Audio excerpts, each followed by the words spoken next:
Welcome back to OrcaJoy Talks, everyone. I am Claude. Okay, Orla, today, Peter the Great, Tsar of Russia. This guy sounds intense. Almost 7 feet tall, built a whole city on a swamp, forced nobles to shave their beards. Was he a visionary genius dragging Russia into the modern world, or just a terrifying giant bossing everyone around, like a human bulldozer? And I am Orla. This is going to be a great discussion about probably a bit of both, Claude. Peter the Great, Tsar of all Russia, late 17th, early 18th century.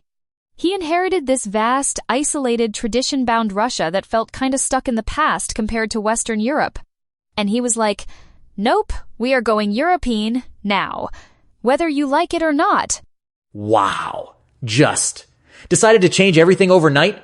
Radically, forcefully, and yeah, often brutally, he was a force of nature, utterly determined to modernize Russia.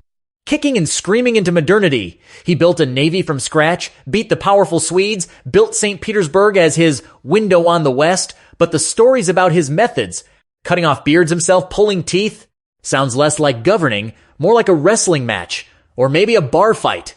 He was definitely hands-on, and had a volcanic temper. Russia back then was isolated compared to Western Europe. Landlocked mostly, deeply traditional, Orthodox Church-dominated culture, military kinda outdated. Peter saw this as a young man and got obsessed with Western technology, military organization, shipbuilding, science. Right. Saw the gap and decided to close it. Fast. Even though Russia barely had a decent coast, he wanted sea power.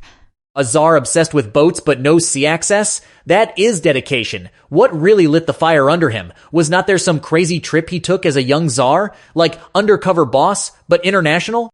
The Grand Embassy, 1697-98. Totally wild. Young Tsar Peter travels across Western Europe, incognito, part of a large delegation, but trying to blend in.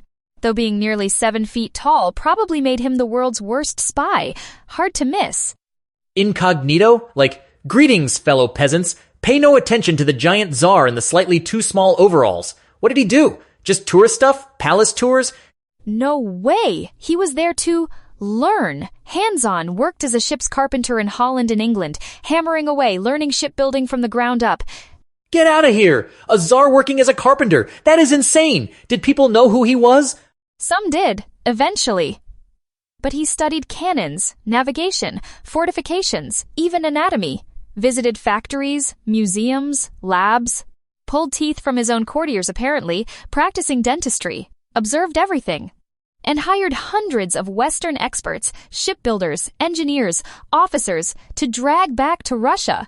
Worked as a carpenter? Pulled teeth? Okay, this guy was intense, driven. So he comes back totally convinced Russia needs a makeover, Western style. Time to shake things up? Fired up, and starts immediately. Famously calls in his nobles, the boyars, with their long traditional robes and beards. Grabs scissors and starts chopping off their long beards, right then and there, personally. What? He physically cut their beards? Weren't beards, like, super important? Status symbols? Religious symbols for Orthodox men? People must have freaked out. That is assault.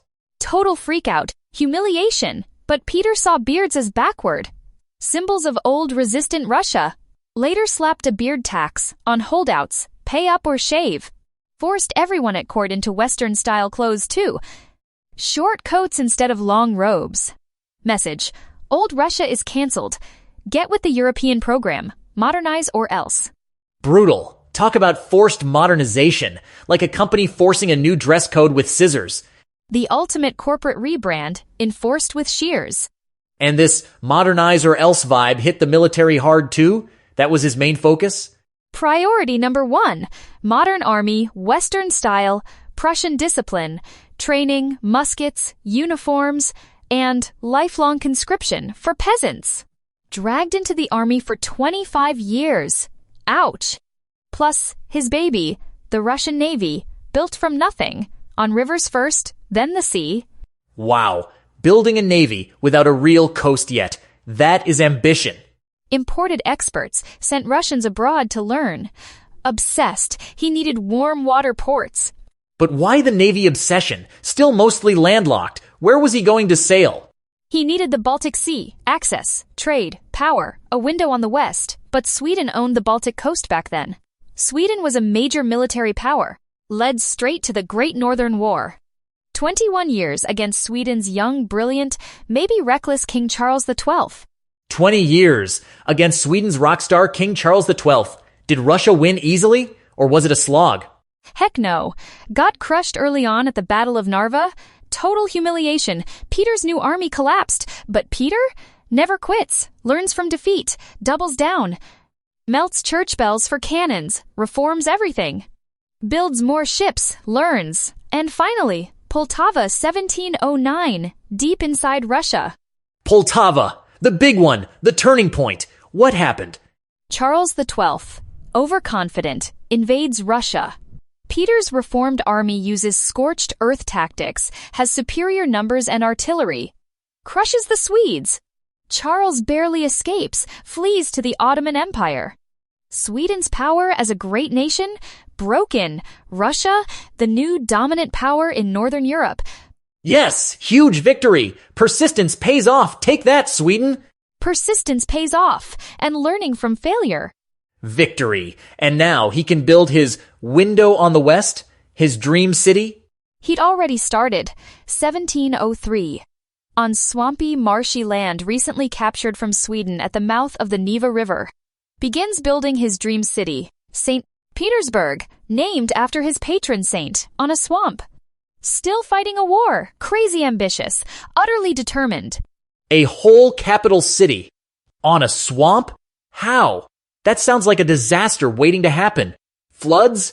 Disease? Who built it? Forced peasant labor. Serfs conscripted by the thousands. Swedish prisoners of war, too. Horrible conditions. Freezing cold, disease, malnutrition. Thousands died. Built on bones, they say. But Peter was unstoppable. Wanted a grand European-style city, canals like Amsterdam, palaces like Versailles, shipyards, force nobles and merchants to move there, build houses in specific styles. Yikes! Forced relocation, too. Brutal. St. Petersburg. Symbol of the new Russia. Looking west. Built by sheer, brutal willpower. The ultimate build it and they will come or else. Project. Forceful urban planning. What else did he change? Everything? Did anything escape his reforming zeal? Pretty much. Overhauled the government. Abolished the old Boyar Duma, created a governing senate, specialized colleges. Created the table of ranks, status based on serving the state, not just birth, meritocracy kinda. Made nobles work for their titles, shook up the aristocracy. Okay, meritocracy, but forced service. Interesting mix. And the church? Did he mess with that too? The powerful Orthodox Church? Oh yeah, big time. Put it firmly under state control. Abolished the Patriarchate. Levin set up the Holy Synod. Basically, a government department run by a lay official to manage the church. Weakened its independent power significantly. Whoa, taking on the church too. Bold, science, education? Did he force that too? Founded the Academy of Sciences. Pushed technical schools, navigation schools, engineering, started the first printed newspaper, simplified the Russian alphabet, reformed the calendar, dragged Russia kicking and screaming into the 18th century, modernization by decree. But the human cost. Wars, taxes, forced labor, crushing dissent, must have been insane? Did people resist? Or were they too scared? Huge cost, especially for peasants. Serfdom arguably got worse under Peter, tied more firmly to the state's needs. And yes, resistance. The old palace guard, the Streltsy, revolted early in his reign, crushed mercilessly. Peter might have even personally participated in the executions and torture, peasant uprisings too, and the most brutal, tragic example, his own son, Tsarevich Alexei, became a symbol for opponents of Peter's reforms. Peter suspected him of treason, had him arrested, interrogated under torture, sentenced him to death. Oh my God, his own SON, tortured and sentenced to death? That is chilling, beyond ruthless.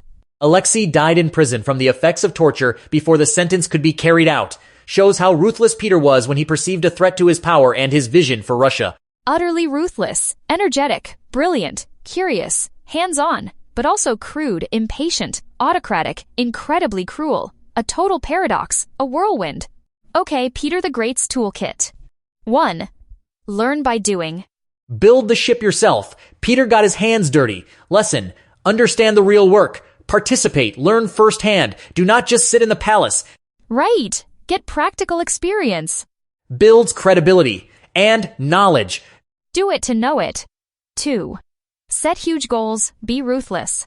Know your window on the West. Peter focused everything on sea access and modernization. Principle: define your absolute key goal. Throw everything at it. Be relentless. Cut distractions. Laser focus. Ruthless focus gets big stuff done. Prioritize brutally. 3. Import. Adapt best practices.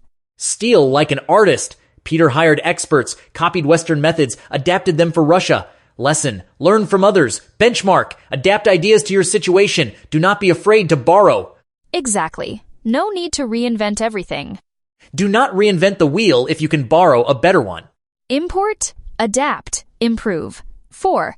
Cautionary tale. Force is not sustainable. The iron fist. Peter used immense brutality. Modern lesson: sometimes change needs decisive action against resistance. But Peter's level of force breeds resentment, causes immense suffering, isn't sustainable. The human cost matters. Good point. And don't always justify means. Use power wisely and humanely. Decisive, not despotic. Peter the Great. What a force. What a whirlwind. Yeah. Giant Tsar, shipbuilder, dentist, beard cutter, transformed Russia, modernizer and tyrant all rolled into one complex, terrifying package. His reign is this epic drama of forced change, left Russia stronger militarily, more European on the surface, but also more autocratic, maybe with deeper social divisions. Did the ends justify the means? Still debated fiercely. He makes you think. What traditions need smashing? How far is too far for progress? What is the human cost of rapid change? Peter's shadow is long and complicated. Thanks for wrestling with Peter the Great with us on OrcaJoy. Hope it was transformative and maybe a little scary. Subscribe, follow, tell your history friends who like intense stories. Until next time, maybe to keep your beard? Just in case, and be nice to your kids. Don't forget to subscribe. Okay, real quick. Peter the Great forcing beard shaving? Just the ultimate 18th century corporate rebrand enforced with scissors. Bet the HR department had a beard compliance officer. Probably got hazard pay. I am off. Night. Keep your beard. Or pay the tax.